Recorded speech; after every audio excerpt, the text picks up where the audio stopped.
அனைவருக்கும் வாங்க. குழலியின் கண்ணீர் கதை பார்ட் 2. பிறந்தநாளை சிம்பிளாக கொண்டாடி முடிச்சிட்டாங்க அவங்க மகனோட பிறந்தநாளை.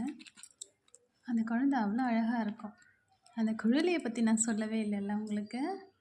குழலி அவ்வளோ அழகு, அழகுன்னா அழகு, அவ்வளவு அழகு, அவ்வளோ நீட்டு முடி, நல்ல அடர்த்தியான முடி, தேவதையாட்டம் இருக்காங்க அந்த அக்கா. இப்போவே இப்படி இருக்காங்க அப்படின்னா வயசு பொண்ணாக இருக்கும்போது அவங்க எப்படி இருந்திருப்பாங்க பாருங்கள். இந்த அழகில் மயங்கி காதலித்த கணவர் அடடா, அந்த காதல் எங்கே போச்சு இப்போது, அந்த பாசம் எங்கே போச்சு இப்போது அப்படின்னு அந்த அக்காவோட ஏக்கம் அந்த கண்ணில் தெரியுதுங்க. தன்னை அவ்வளோ நேசிப்பாராம் அவங்க கணவர். லவ்னா லவ், அவ்வளோ லவ் அவங்களுக்குள்ளன்னு நினைக்கிறேங்க. அந்த அக்கா சொல்லும்போதே அவங்க கண்ணில் பெருக்கெடுத்து ஓடுது ஆறா.